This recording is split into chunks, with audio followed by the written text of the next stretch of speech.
오늘 이 말라기 제2장 10절로 17절 말씀을 통해서 이웃과 아내에게 거짓을 행하는 이스라엘, 이런 제목으로 하나님 말씀을 선포하고 함께 은혜 받고자 합니다. 제목을 한번 따라서 해볼까요?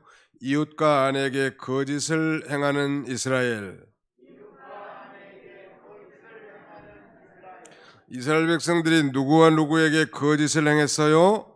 이웃과 아내에게. 가장 가까운 이웃 하면 아내인데, 이스라엘 하면 곧 언약 백성이고 한 하나님을 섬기는 자녀들인데, 당연히 이 이웃에게 진실을 바라고 또 사랑을 실천할 사람들인데, 거짓을 행했다는 것은 이 말라기 선지자 시대의 이 사회가 얼마나 타락했는지 그 사회상을 우리에게 보여주고 있습니다. 포로 귀환한 후에 이 말라기 선지자의 이 예언의 시점은 포로 귀환 후 약 100년이 지난 그런 시점인데요. 처음에 포로 귀환했을 때는 하나님을 찬양하고 성전을 짓고 참 흥분돼 있었지만, 세월이 또 흐르다 보니까 이렇게 그야말로 타락했단 말. 이웃과 가장 가까운 아내에게 거짓을 행할 정도로. 그리고 이제 말라기 선지자 이후 약 400년 동안을 우리는 이 기독교 역사적 관점에서 소위 이 중간기라고 말합니다. 즉 말라기 선지자 이후에 이 계시가 사라지고 약 400년 후에 이제 세례 요한의 출현과 함께 메시아, 그들이 고대하던 예수 그리스도께서 이제 동정녀 마리아에게서 탄생하게 되지요.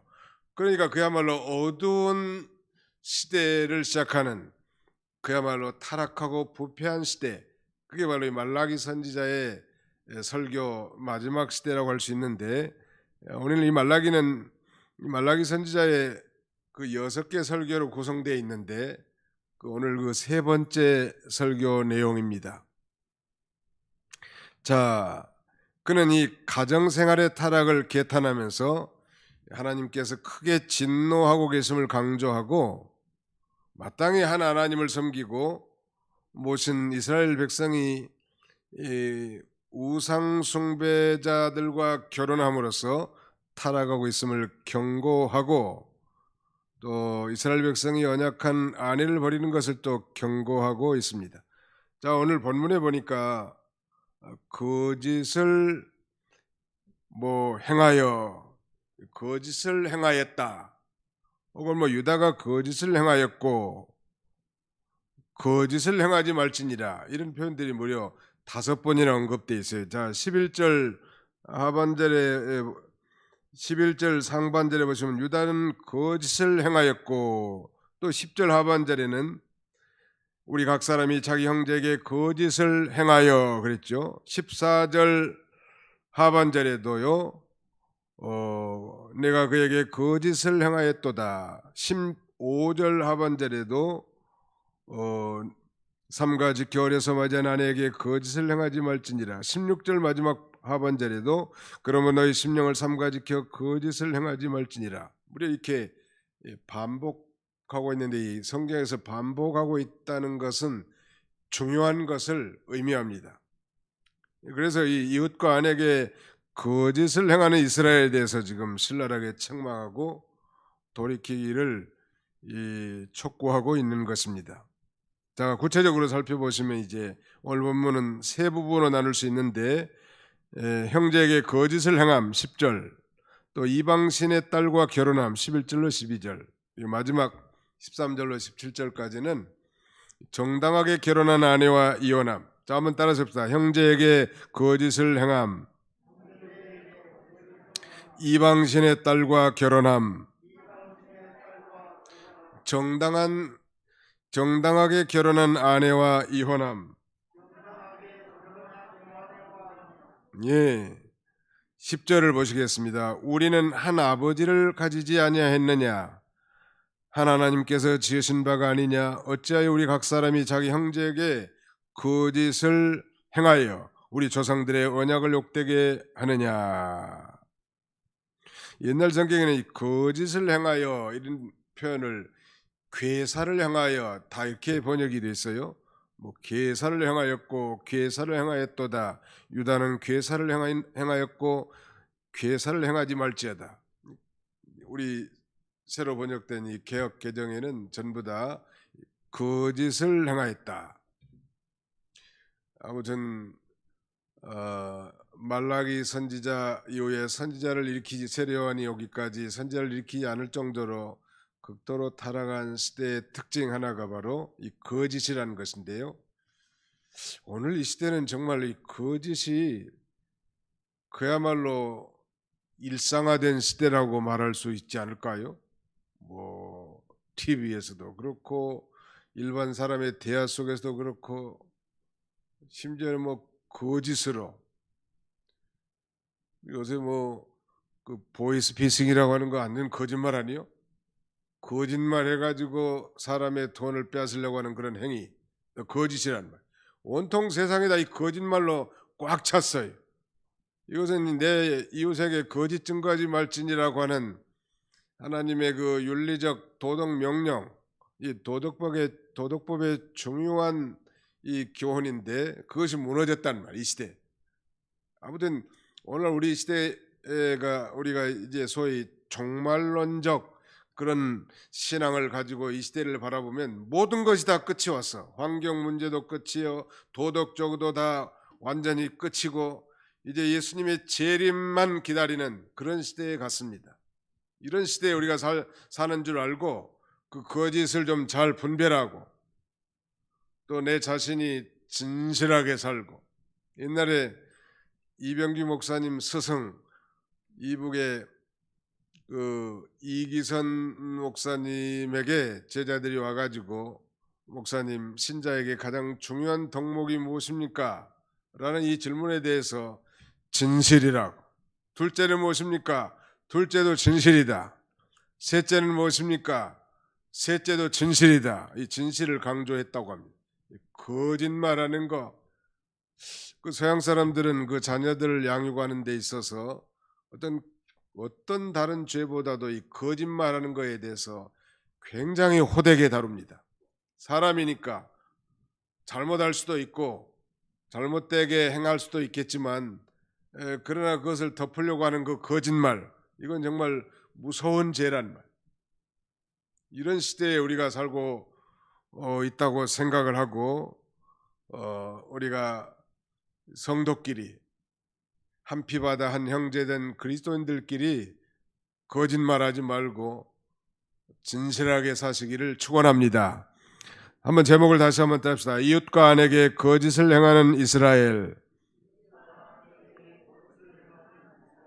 네, 아주 거짓말이 습관화된 시대에 우리가 살고 있는 줄 알면 돼. 그러나 그것은 하나님의 명령을 정면 부정하고 대적하는 그런 행위라는 것. 이스라엘 백성은 한 하나님을 아버지로 모시고 있고 한 하나님께 지음을 받은 한 형제 자매란 말이에요. 당연히 형제 자매니까 부모된 입장에서는 서로 사랑하기를 바랄 것입니다. 그런데 하나님을 향한 그들의 믿음이 이제 떨어지고 또 형제들 향한 그들의 태도도 심각하게 변질됐습니다. 그래서 그 형제에게 거짓을 행했기 때문에 여호와께서 책망하신 거예요. 우리 조상들의 언약을 욕되게 하느냐. 그러니까 어찌하여 우리 각 사람이 자기 형제에게 거짓을 행하여 우리 조상들의 언약을 욕되게 하느냐. 우리 조상들의 언약, 그 언약의 핵심이라는 거 하나님이 우리 아버지고 그 다음에 우리는 그의 백성들인데 그 언약을 욕되게 하는 것이란 말이에요. 어떤 번역에 보니까 거짓을 행하는 것에 대해서 믿음을 깨뜨렸다, 신뢰를 깨뜨렸다 이렇게도 표현했습니다. By breaking faith with one another, 서로 신뢰를 깨뜨림으로써 우리 조상들과 맺은 그 언약을 욕되게 했다.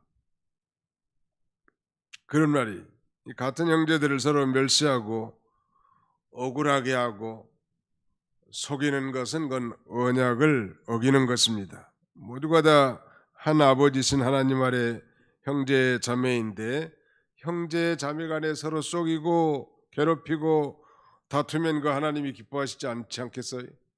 근데 문제는 오늘날 이 교회 안에도 많은 교회들이 서로 분쟁이 있고 싸우고 다투고 비방하고 이것들이 거의 뭐 일상화된 것 같습니다.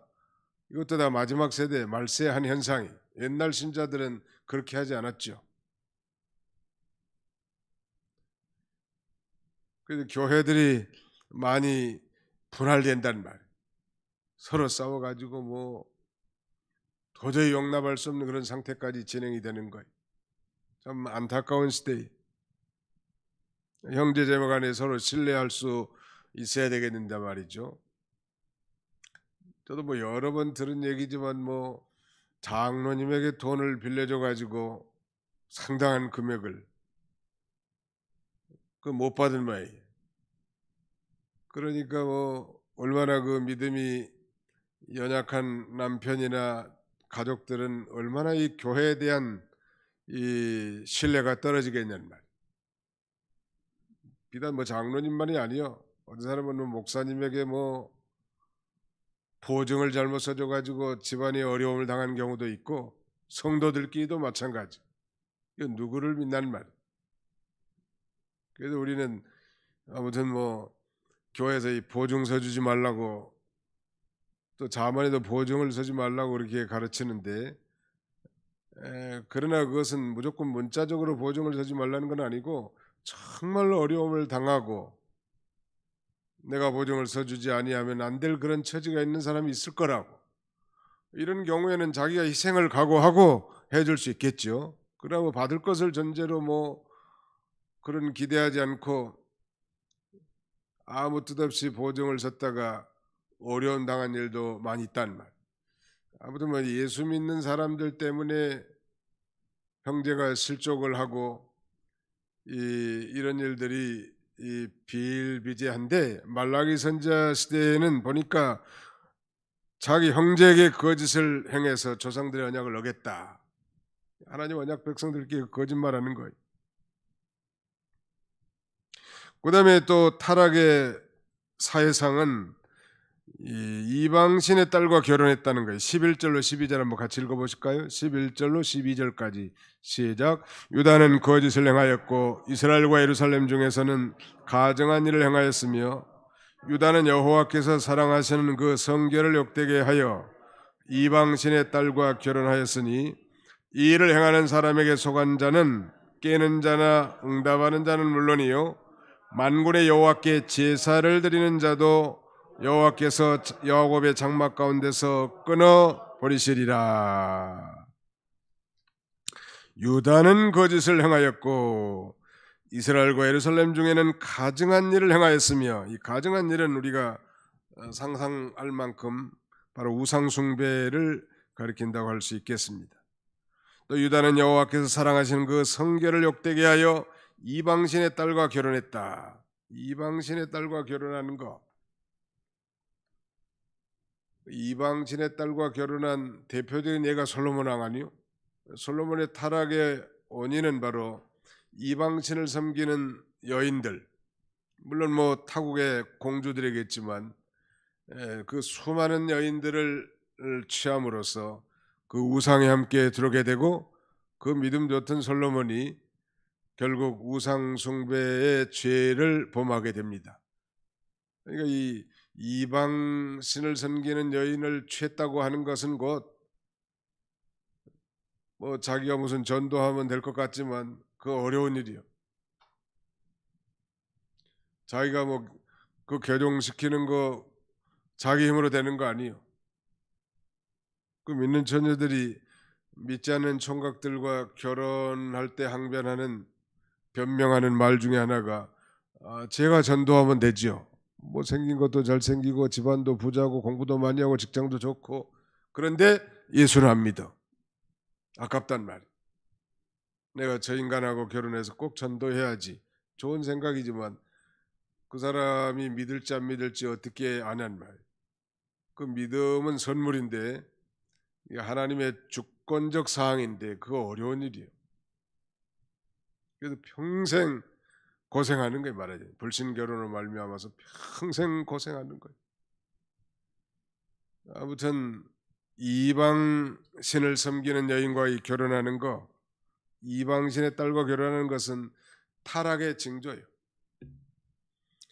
그 창세기 6장에 이제 노아의 홍수 심판이 시작되면서 성경은 그렇게 증거하고 있습니다. 하나님의 아들들이 사람들의 딸들의 이 아름다움, 즉 외모를 보고 자기들이 좋아하는 대로 모든 여자를 아내로 삼는다. 이렇게 모세는 성령의 감동함으로 기록하고 있습니다. 하나님의 아들들하면 경건한 믿음의 계통, 세세 계통이라고 말할 수 있겠고, 사람의 딸들이라고 한다면 뭐 세속에 속한 뭐 가인 계통의 요염한 처녀들이라고 할 수 있겠는데, 신앙을 가진 하나님의 자녀들이 소위 이방신의 이 딸들과 말하자면 이 결혼을 하게 된 것이 타락의 시작이고, 거기서 뭐 네피림과 같은 그런 자녀들이 나오긴 했지만, 거기에 말하자면 여호와께서 함께 하시지 않는 육체 덩어리들, 키는 뭐 기골이 장대하고 잘생겼고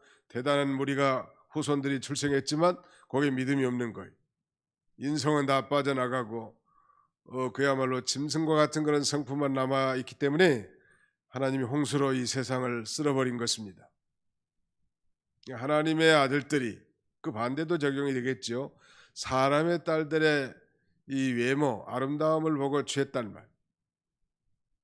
아니, 결혼할 때 가장 중요하게 봐야 될 게 우리 그리스도인이라면 믿음 아니겠어요? 믿음인데 보통 믿는 총각이라도 뭐 이쁜가 안 이쁜가 그게 첫 번째요. 우리 그 현대그룹 공채 입사 동기 중에 한 사람이 그 회사 직원하고 눈이 맞아가지고 결혼했는데, 너 뭘 보고 그 결혼했냐고 내가 물어보니까 장단지가 너무 예뻐가지고 결혼했다니. 아니 세상에 천상 평생 뭐 장단지만 만지고 살 거요? 그 결혼의 그 판단 기준이 잘못됐단 말. 일단 이 믿음이 있는 사람은 합격이요. 또 뭐 건강하면 참 좋겠죠. 기준을 정확하게 세워야 돼요. 요게 이제 3번, 4번 순서로 바뀌어지고 다른 것이 그 위로 올라가면 참 곤란한데, 요새 뭐 믿음 좋은 청년들이 없는데 목사님 그러면 결혼하지 말란 말입니까? 그 말도 일리가 있어요. 지금 믿음 있는 자매들은 좀 어느 정도 있는데 교회 안에 믿음 있는 청년들은 금덩어리와 같이 귀하단 말. 우리 홍기원 청년도 와 있는데 금덩어리라고. 금덩어리. 믿음이 있는 청년들은 금덩어리요. 그러면은 어떻게 하면 될까? 만약 그 안 믿는 청년이 나를 사랑한다고, 당신이 없으면 나는 못 산다고 그렇게 고백한다면, 그러면 나는 예수 믿는 청년과 결혼해야 되기 때문에 교회 나오겠느냐고. 그러면 이제 그 처녀를 취할 욕심으로 나간다고 한다고 또. 나와서 그러면 세례 받고 그 다음에 믿는 가운데서 결혼할 수 있잖아요. 이게 무조건 교회 안 되니까 당신은 스펙 아웃이다 이렇게 하지 말고, 자기를 정말 사랑하고 믿음은 없지만 사람이 성실하고 진실할 것 같으면 전도해서 그가 정말 예수를 구주로 고백하고 세례받게 한 다음에 결혼한다면 그것도 괜찮을 것 같아요. 나중된 자가 먼저 될 수도 있다고. 어떤 목사님 딸이 있는데 그 불신 총각이 너무 좋아하는 모양이에요. 당신이 없이는 나는 못 산다고. 당신이 없는 세상은 상상할 수도 없다고. 똑같은 방법으로 해서 이제 예수를 믿고 세례를 받게 했는데, 뭐 나오자마자 뭐 주일 오전 오후 예배 다 드리고 11조 생활하고 뭐 어정뚱뚱한 예수쟁이들보다는 훨씬 낫더라는 거 아니에요? 이거 사람의 이 근본이란 게 있는데, 예수는 안 믿는 사람이라도 그런 사람들은 일단 교회 안 다닌다고 무조건 이 스펙 아웃하지 말고 그런 거 지혜로운 방법을 쓰는 것도 좋을 것 같아요. 왜냐하면 믿음 좋은 청년들을 찾기가 어렵기 때문에 그런 것도 좋은 방법 같아요. 그런 믿음이 없이 결혼하면 평생 힘든 거예요. 저는 평생 힘들어도 괜찮습니다. 저 청년 없이는 못 살겠습니다. 그런 사람도 있을 수 있지만 그건 자기를 속이는 거예요. 어떻게든 교회 나오게 해서 정말 사랑한다면 믿으려고 노력도 할 거고 또 하나님의 성령께서 감동을 주셔서 회심하게도 할 수 있겠죠. 근데 우리의 소관이 아니라면 그건 하나님의 소관이지. 아무튼 타락의 시작은 이 잘못된 결혼부터 시작한다고 말할 수 있을 만큼 일륜지 대사 가운데 가장 중요한 게 결혼 아니요? 근데 가장 중요한 결혼의 문제를 하나님의 말씀을 거역하고 자기 마음대로 했다는 것은 자기의 모든 일상사가 전부 다 믿음으로 하지 않고 자기 마음대로 하고 육신의 좋을 대로 행했다는 반증이란 말. 이 가장 중요한 문제를 가장 하나님과 대적하게 했다는 것은 자기의 모든 생활 전체가 말씀을 떠난 자기 중심의 인생이라는 걸 짐작할 수 있단 말이에요. 하나님이 결국 세상을 물로 심판해 버리지 않습니까? 이방신의 딸이라고 하는 건 이방 종교에 깊이 빠져 있는 사람의 딸을 가리키는 거예요. 자, 12절을 보시면 이 일을 행하는 사람에게 속한 자는 깨는 자나 응답하는 자는 물론이요 만군의 여호와께 제사를 드린 자도 여호와께서 야곱의 장막 가운데서 끊어버리시리라. 이 깨는 자는 능동적으로 범죄하는 자를 가리키고 응답하는 자는 수동적, 즉 피동적으로 범죄하는 자를 가리키는데 여기 깨는 자나 응답하는 자를 어떤 이는 사람을 권하는 자나 권함을 받는 자 이렇게도 해석한 사람이 있어요. 사람을 권하는 자나 권함을 받는 자 혹은 이 능동적으로 범죄한 자나 피동적으로 범죄하는 자. 아무튼 이방 사람과 결혼한 죄에 있어서 능동적으로 일을 추진하는 자와 피동적으로 그 일을 따라가는 자 모두가 다 하나님의 심판을 받는다. 중매해가지고 누가 소개해가지고 뭐 예수 잘 믿을 것 같아서 결혼을 했다고. 그건 수동적으로 어떻게 보면 불신 결혼한 거잖아요. 자기가 총각에게 꽂혀가지고 적극적으로 아주 불신 총각과 결혼한 사람도 하나님의 심판을 받지만 누군가의 소개로 피동적으로 불신 결혼해도 평생 이 심판, 고통의 삶을 계속 살 수밖에 없는 것입니다. 이들이 이렇게 이방 사람과 결혼하면서도 하나님께는 열심히 또 예배를 드린 거예요. 제사를 드렸습니다. 그러나 하나님께서는 그런 제사를 받지도 아니하시고 그들을 야곱의 장막, 즉 가나안 복지에서 끊어버리시겠다고 말씀하고 있습니다. 자, 세 번째는 두 가지를 우리가 살펴봤죠. 이웃에게 거짓을 행했다는 것, 말라기 시대의 타락사. 그다음에 이방신을 섬긴 그 딸과 결혼한 것이 타락의 말하자면 이 원인 제공이라고 할 수 있겠죠. 그 다음에 세 번째는 정당하게 결혼한 아내와 이혼함. 오늘 이 시대와 방불할 것 같습니다.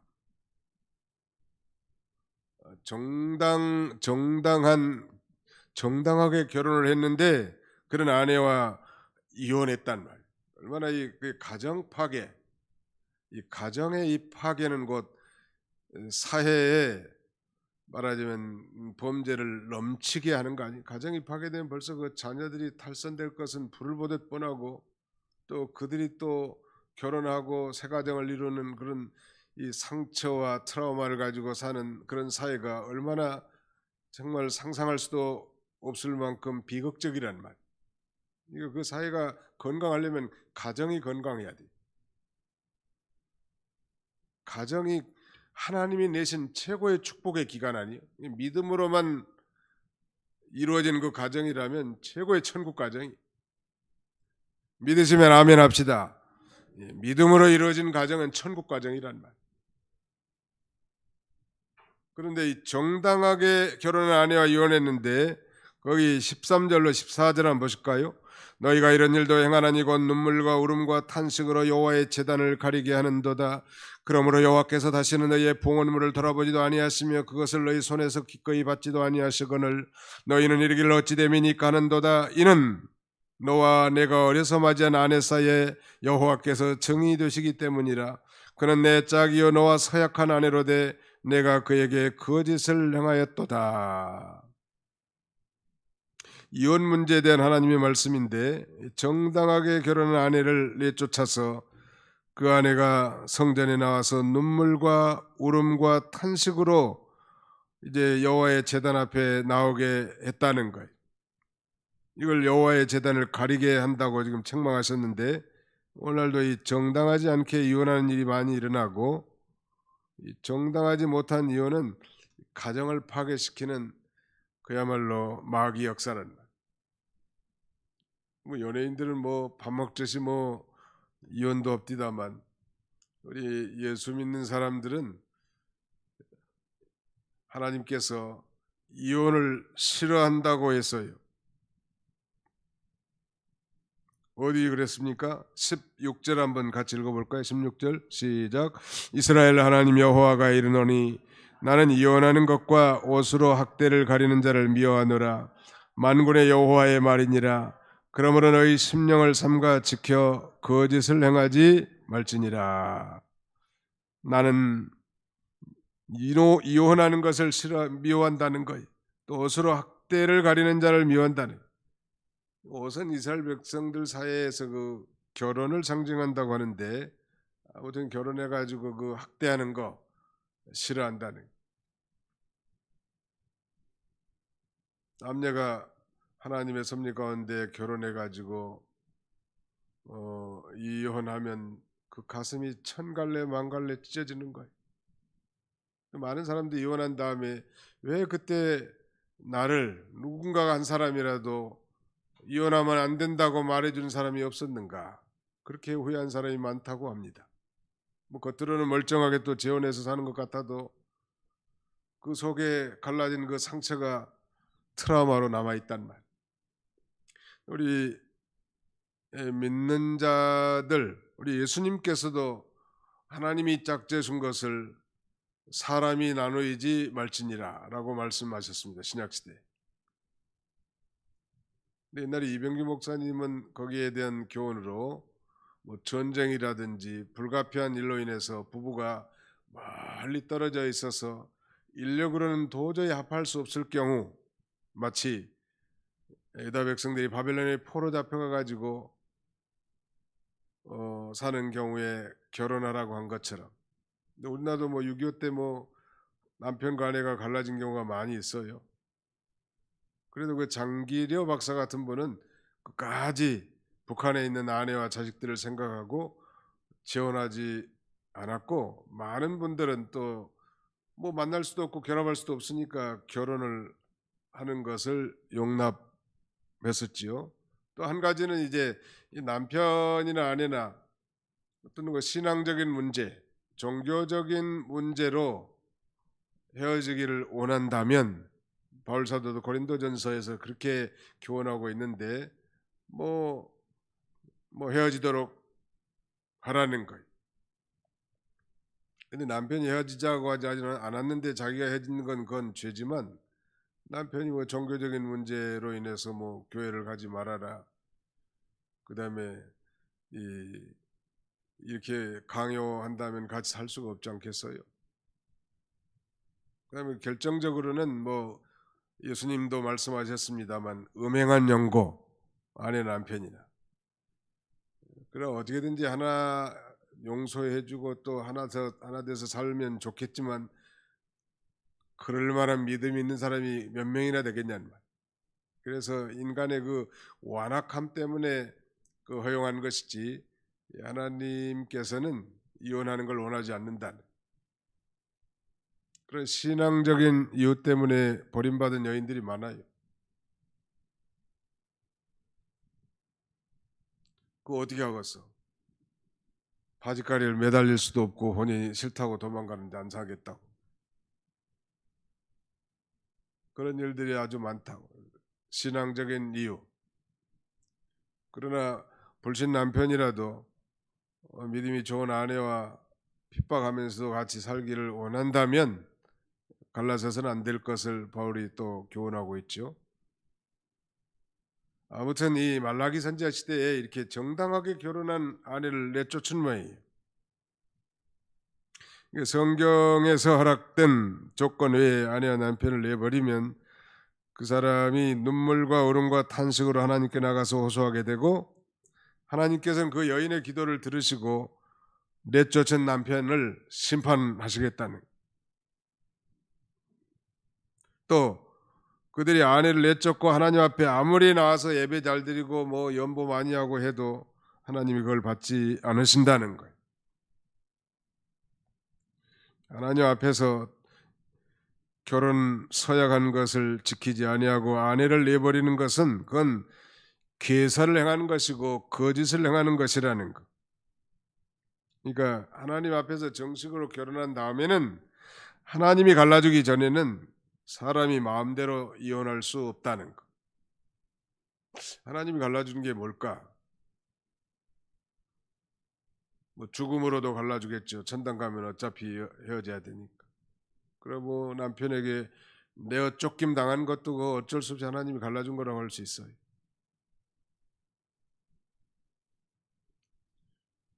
모든 남편은 뭐 부인한테 우리 이제 졸혼을 하자고 하더래. 졸혼이란 게 뭐예요? 결혼을 졸업하자고. 세상에 결혼이 졸업이 어디가 있어? 그건 지 마음대로 살겠다는 거 아니에요? 법적으로 안에 놔두고 자기는 못된 짓 행하면서 살겠다는 거나 마찬가지. 그런 경우는 정당하게 이혼해도 될 것 같은데 생각. 졸혼이란 게 뭐냐? 불신 세계에서 유행하는 말 아니 그게?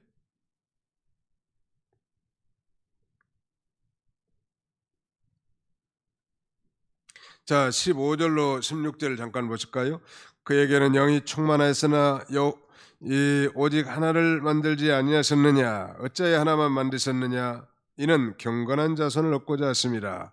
그러므로 내 심령을 삼가 지켜 어려서 맞은 아내에게 거짓을 행하지 말지니라. 이스라엘 하나님 여호와가 이르노니 나는 이혼하는 것과 옷으로 학대를 가리는 자를 미워하노라. 만군의 여호와의 말이니라. 그러므로 너희 심령을 삼가 지켜 거짓을 행하지 말지니라. 거짓을 행하지 말지니라 계속 반복되고 있죠. 아무리 말세에도 그야말로 거짓을 행하는 일들이 부지기수란 말이에요.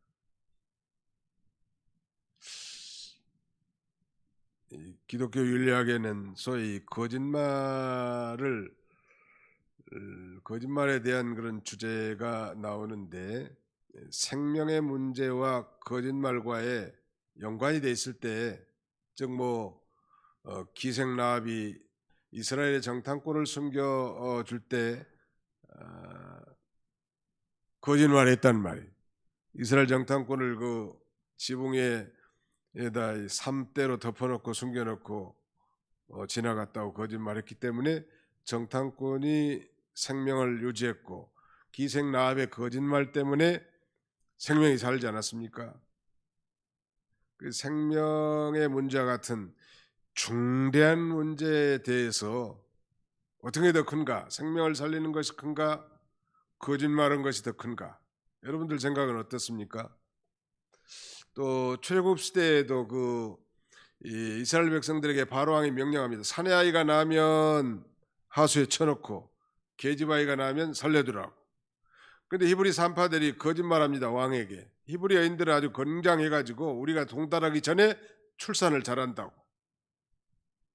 그렇게 모면에 나가는데 거짓말한 거예요. 왕명을 거짓말했고, 히브리 산파들의 거짓말로 인해서 이스라엘 백성들이 살았고, 모세도 마찬가지 아니에요? 생명을 살리는 문제와 그 다음에는 거짓말하는 문제의 크기를 따진다면 소위 생명 살리는 게 더 큰 거죠. 이걸 전문적인 용어로 차등적 절대주의라고 하는데, 아무튼 그런 중대한 문제에 대해서 생명을 살렸으니까 거짓말하는 것은 하나님이 용서해 주신다고 생각하는 사람도 있고, 아니면 거짓말은 거짓말대로 죄니까 또 그건 하나님 앞에 회개해야 된다는 말도 있는데, 아무튼 하나님이 우리 중심을 아시니까 기생 라합을 용납하고 히브리 산파들을 용납하신 것처럼 생명의 문제 같은 중대한 문제를 제외한다면 우리가 거짓말해서는 안 된다네. 아무튼 거짓된 사회 같아요. 마지막 사회는. 말라기 시대의 사회도 이렇게 거짓된 사회란 말이에요. 어떻게 보면 연속곡에 뭐 그런 걸 좀 조장하는 그런 느낌이란 말. 거기 16절 하반절에 보면 내 심령을 삼가 지켜 거짓을 행하지 말지니라 그랬는데, 성적 타락의 원인이 사실은 심령에서부터 시작되기 때문에 내 심령을 지켜 괴사를 행하지 말라는 거예요.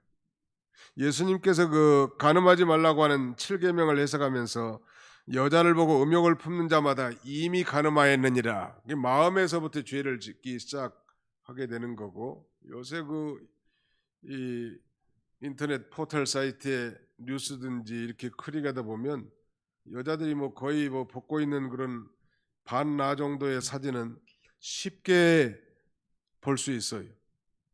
그리고 뭐 만화 이런 것들, 뭐 공짜 만화, 뭐 웹툰 이런 것들도 굉장히 선정적이고 폭력적인 내용들이 아주 많은데요. 그야말로 이 시대에는 정말 눈을 감고 살 수밖에 없는 그런 시대가 됐기 때문에 이 마음을 지키지 않으면 안 된다는 거예요. 우리의 물은 힘들 것 같아요. 내가 뭐 주여 오늘도 하나님 내 마음을 붙잡아 주옵소서. 무릇 지킬 만한 것보다 더욱 내 마음을 지킬지니 이는 생명의 근원이 이에서 남이니라고 했사오니, 주님 오늘도 이 마음이 세상과 육신과 정욕으로 빠지 않게 해주옵소서. 죄가 보통 어디로 많이 들어올 것 같아요? 눈을 통해서 많이 들어올 것 같아요. 자꾸 보니까 말이에요. 그 다음에 귀 잘못된 거 안 들어야 되는데 이 귀를 통해서도 많이 들어온단 말이에요. 그렇다고 눈도 감고 귀마개도 하고 다닐 수도 없고 말이죠. 어떤 목사님 버스 타고 다니면서 한심하게 옷 입고 다니는 사람들이 많으니까 눈을 딱 감고 다닌대. 근데 뭐 자전거 타고 눈 감고 갈 수 없고 걸어 다니면서 귀 막고 갈 수도 없단 말. 마음을 지키는 게 중요할 것 같아. 벌써 마음으로 음욕을 품는 것도 이미 간음했다고 했기 때문에, 일단 이 유명한 종교개혁자 마르틴 루터가 그런 말을 했습니다. 새가 내 머리로 지나갈 수는 있으나 내 머리에 둥지를 둘 수는 없다.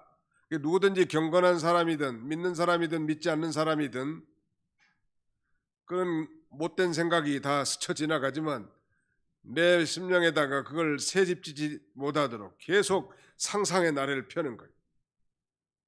그 저녁에 잠 못 자는 사람들 맨 이 생각 저 생각 들 수 있겠는데, 주여 생각을 절제하게 주옵소서 하고 성경을 읽든지 기도를 하든지 물리치라.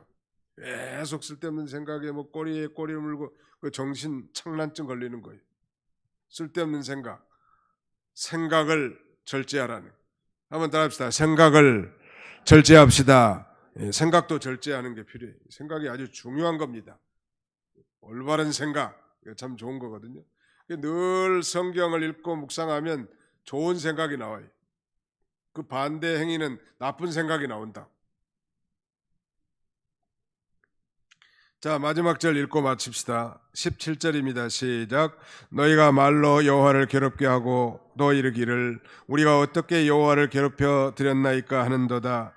이는 너희가 말하기를 모든 악을 행하는 자는 여호와의 눈에 좋게 보이며 그에게 기쁨이 된다 하며, 또 말하기를 정의의 하나님이 어디 계시냐 함이니라.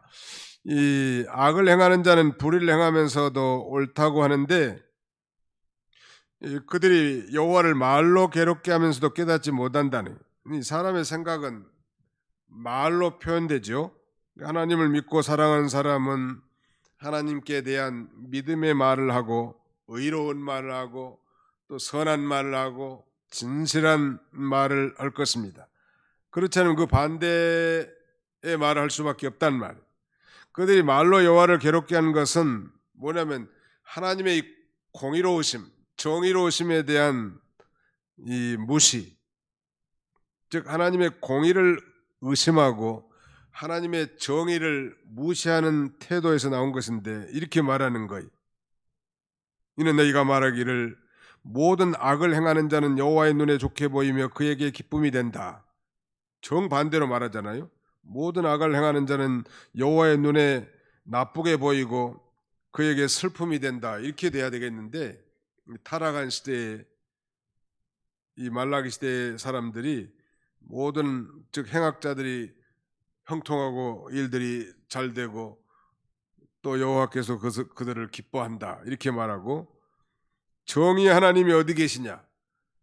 공의의 하나님이 어디 계시냐? 하나님에 대한 그 의심, 하나님에 대한 그 잘못된 견해를 가지고 있다는 것. 그래서 결국 심판을 받을 수밖에 없는 것입니다. 그러나 이 경건한 시인, 우리가 살펴본 아삭과 같은 시인은 일시적으로 악인의 형통함을 보고 그를 질시하고 시험에 들 뻔했지만 성소에 들어가서 그들의 종말을 깨닫게 됐죠. 경건한 이 다윗도 마찬가지예요. 성경에 보니까 이 다윗이 말하자면 그렇게 고백합니다. 행악자의 형통함은 죄라는 것, 그리고 그것은 일시적인 것이기 때문에 불평하거나 투기하지 말고 잠잠히 참고 기다리라고 그렇게 시편 37편 1절 이하에서 말하고 있습니다. 우리 눈에 보이기에 뭐 악인이 형통한 것 같고 의인이 고난받는 그런 현실이 우리 눈에 보일 수 있지만, 그러나 성소에 들어가면 하나님이 그걸 깨닫게도 해주시고 또 긴 시간을 보면 반드시 하나님은 공의의 하나님이고 정의의 하나님이시고 또 의를 행하는 자를 여호와께서 좋게 보시고 여호와께서 의를 행하는 자를 기뻐하시는 거지, 타락한 시대에 정반대로 생각하는 거 아니에요. 지금 이 말라기 선지자 시대에 오늘 정말 거짓이 난무하고 불의가 가득하고 타락한 시대에 우리가 살고 있습니다. 어떨 때는 하나님이 정말 안 계신 것 같기도 하고 이 불의가 정말 득세하는 것 같지만, 여전히 우리 하나님은 어제나 오늘이나 영원토록 변함이 없으시고 의인을 사랑하시고 의인의 기도를 다 들으시고 기뻐하시는 하나님이시고, 또 순간순간 즉각 불의에 대한 심판하시지 않지만 반드시 이 공의로 심판하시는 정의의 하나님이시라는 것, 이걸 언제나 믿고 하나님을 신뢰하고 믿음으로 이 길을 잘 걸어가는 복된 성도들이 다 되시기를 주님의 이름으로 축원합니다. 기도하겠습니다. 살아계신 우리 아버지 하나님께서 오늘도 저희를 주의 전으로 불러주시고 말라기 선지자의 타락된 사회상을 통하여 오늘 이 시대를 비춰보고 참으로 과연 이런 이 전적 타락한 이런 시대인 것을 우리가 입술로 고백할 수밖에 없습니다.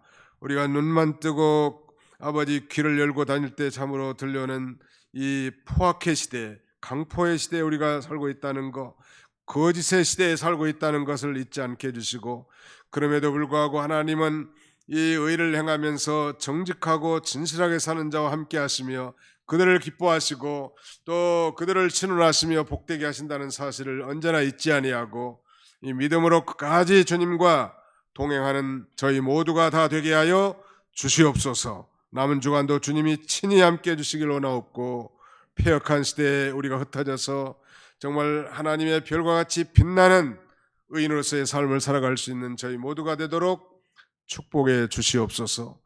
예수님의 이름으로 기도하옵나이다. 아멘.